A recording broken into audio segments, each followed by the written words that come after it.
I'm Andy Holmes, aged 37 and a serving police officer. Back in May, I was on a police motorcycle going around a roundabout, and unfortunately I got knocked off the bike by a car and hit a road traffic sign. The injuries were down the right-hand side of my body, with the leg taking the major impact. I was quite fearful that I would die at the side of the road.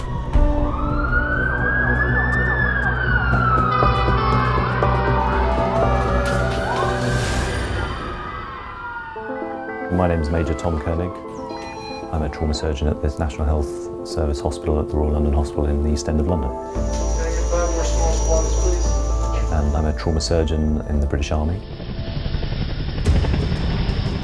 For me, the professional highlight was a deployment in 2009-2010 to Camp Bastion in Afghanistan.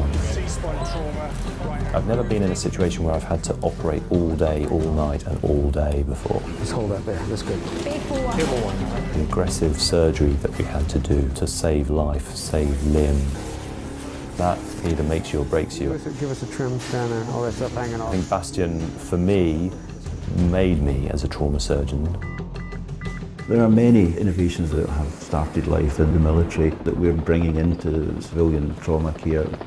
MERT, or the Medical Emergency Retrieval Team, is one of the things that's revolutionised the care of patients across not just the UK but across the world. MERT is a mobile response team who are capable of providing high-level medical care at the time of wounding, and that means that the patient is then getting high-level experienced care right from the start, and they're not waiting until they get to the hospital facility. The Medical Emergency Response Team is an asset that came about in Afghanistan. It's a helicopter platform, typically a Chinook, with a medical team in the back, and they were tasked to pick up casualties from point of wounding. The guys on the ground were quick to give them blood, give them fresh frozen plasma, stem bleeding, and resuscitate them to such an extent early on so that we could minimise wasted time. It's not just lessons that you learn there and leave there. These are obviously lessons that you bring back to the UK. I knew it was fairly serious at the scene, and I looked down into my leg. I could see the muscle and bone. I was losing a lot of blood because the artery had been severed. I was treated by paramedics. I was very lucky that 3 people stopped initially and put a tourniquet on the leg to stop the bleeding.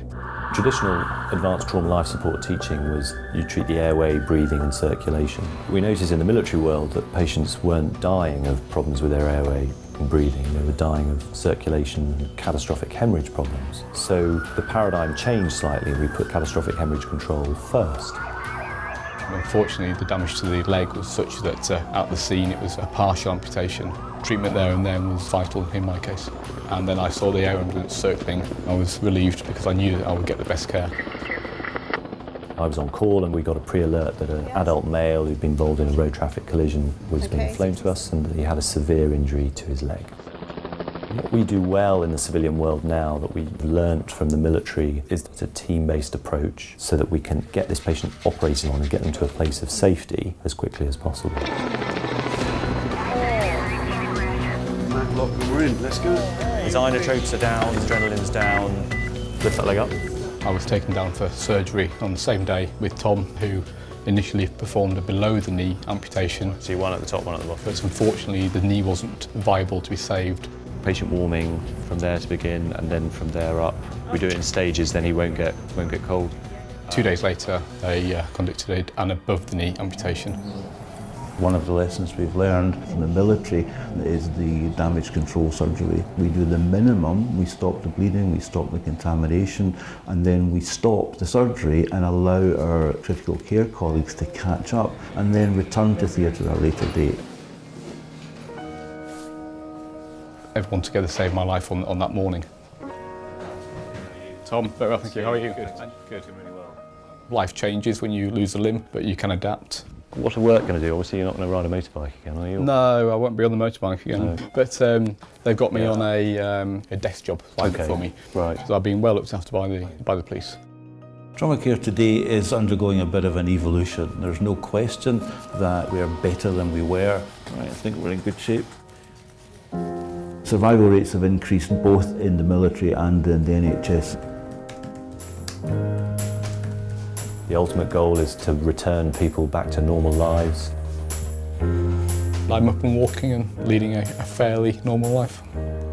One good thing to come out of conflicts would be that the experience they gain in war zones is being used on people like me back in the UK.